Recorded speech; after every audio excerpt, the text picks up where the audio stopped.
Just being in LA, drove past the sign that said El Camino College and got to thinking, for you, you've told the story about being in your car and that experience. Wild to come back there now as in a Power 5 program playing at the Coliseum. Yeah, it was a pretty crazy experience. Everybody from El Camino, all the coaches and some former players were like, "Oh, homecoming for you, this and that." So they were all at the game. I seen them after the game. So it was pretty cool to see like where I started and then now where I'm at. Obviously, the slot receivers group took a big hit with Renard out. How do you kind of feel like you have to take on some of that added responsibility now as one of the veterans? Not really added responsibility. I just feel like everybody has to step up, and we all got to collectively step up for his absence. So I think we're ready for the challenge, though. What do you kind of feel like through 6 weeks is the biggest way the receivers have taken strides? I feel like we're getting better in the playbook and knowing where Cam wants us to be, and like just being more fluid as an offense, running the ball, passing the ball, RPOs, all of that all helps the receivers, line, running backs, and quarterback together. Kind of on the flip side of that, what are you guys maybe circling in the film room of, okay, we could stand to improve a little bit in this area? Definitely receiver-wise, we could be more physical on the perimeter, start blocking for little quick screens. I feel like that'll open up our playbook a little bit better. And then also just starting to take a little bit more shots, and we just simply got to win. So that's what we've been emphasizing this week. These last handful of games for you, what do you think's been the main adjustment for you to Pac-12 play, and what was something that maybe in the second game you're like, oh, okay, I'm starting to learn it. It's working a little bit different. It was definitely like the first series is different to get used to the speed. Like everybody's fast here. Like it's not just one or two players. It's like first D-line, linebackers and safeties, and everybody's big and fast, which is different. Usually you're smaller and you're faster, right? So I feel like after the first series of the first Cal game, I got used to it.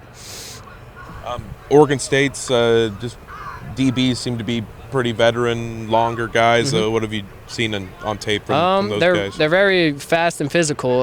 They're really long, like you said. They like to use their hands, so we got to be real physical on the perimeter, getting their hands off and trying to separate. And then, what Coach Morris was saying, once you guys get into the red zone, you guys are pretty deadly there. But what's sort of the key to, converting some of those third downs, when you're not near there, just to get to that point? I feel like we just can't get behind the chains. So we get a good play on first down, and then we get either like a holding or a false start or some sort of that. We just got to stay in front of the chains because it's hard to call plays when you're behind the chains. So like you'd much rather have a 3rd and 3 rather than 3rd and 10. So there's a lot more play options for that. And then I feel like we just got to come together collectively during the drive. We can't, even if somebody messes up, we all got to hold each other accountable and like uplift our brothers.